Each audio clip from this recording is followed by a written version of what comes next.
Hi. As elections draw near, you may or may not decided on who will get your vote.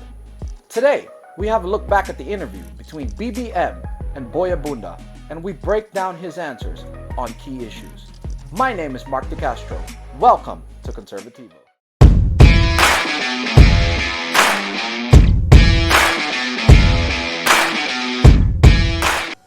Sa kasalukuyan, sabi ng PSA, merong 3.5 milyong Pilipino na walang trabaho, 2.5 milyong Pilipino naman ang nagugutom pag ikay nahalal na presidente ng Pilipinas. With these urgent problems of joblessness and hunger, ano po ang inyong gagawin? Well, of course, ang mahaharapin ng bagong administrasyon ay talagang we have to create jobs because we cannot just leave the situation as is. We also nag-uwi tayo ng mga OFW. We are up to about 700,000. Those people who have come home, ay wala na silang trabaho dahil nawala yung trabaho nila sa abroad. Tapos yung mga gina-graduate natin ng mga estudyante. Kaya talagang ang pinaka-importante ay maparami natin ang trabaho at para pasiglahin natin ang ekonomiya.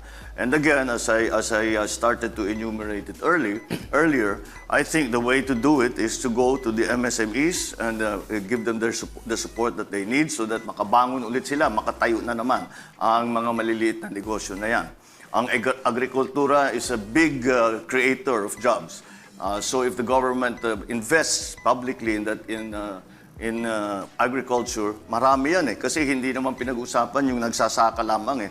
Pinag-uusapan natin ang mga support systems for fisheries, for livestock. So marami kaagad ang may involved dyan. And it also will take care of the problems that we saw during COVID ng lack of food supply. What's interesting with BBM is his continuing focus on the SMEs and the agricultural sector. We're interested to know, is he planning to subsidize these businesses directly, or is he planning to connect them with private institutions that will give them loans?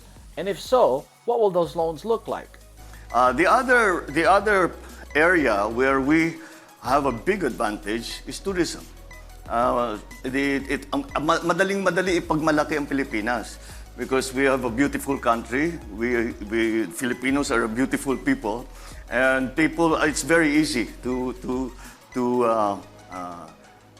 bring the Philippines to foreigners and to explain to them that this is a good place to be.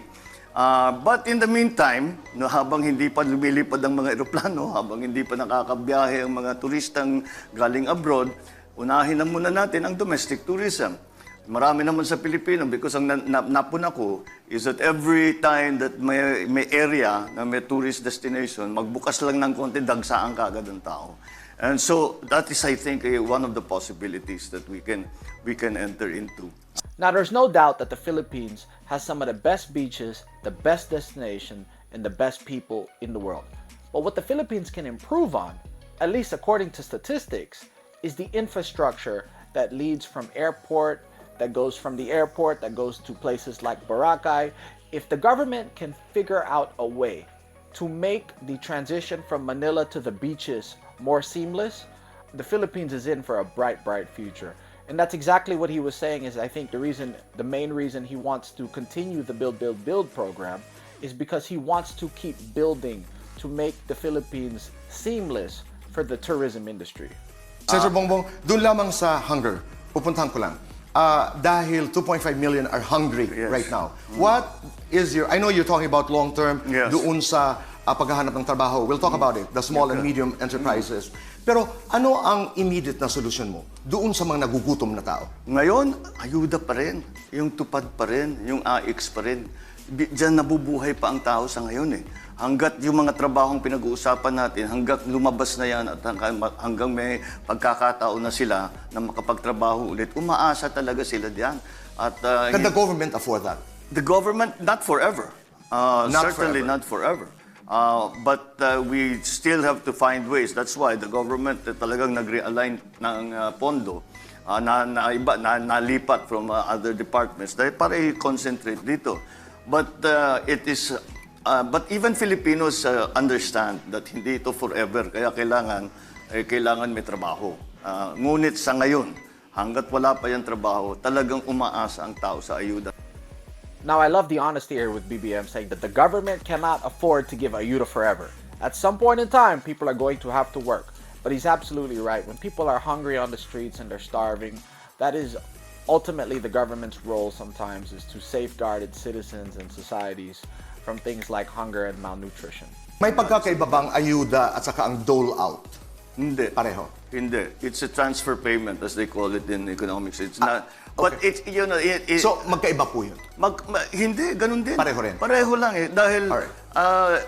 it's, walang kapalit. For example, yung, basta't magbibigay ka lang ng ayuda.